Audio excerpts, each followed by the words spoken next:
Marcelo Melado, esse é o meu primeiro vídeo no canal. Vou mostrar para vocês como transformar uma prancha dessa maravilhosa, um IP rosa, em uma river table. Uma tradução simples seria uma mesa que passa um rio no meio e mostrar para vocês como é que funciona esse processo de otimização.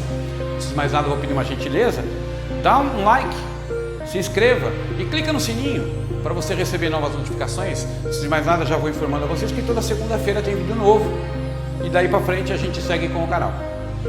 Bora pro vídeo? Chega de enrolação, né? Vambora!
final do nosso projeto. Essa é a nossa River Table.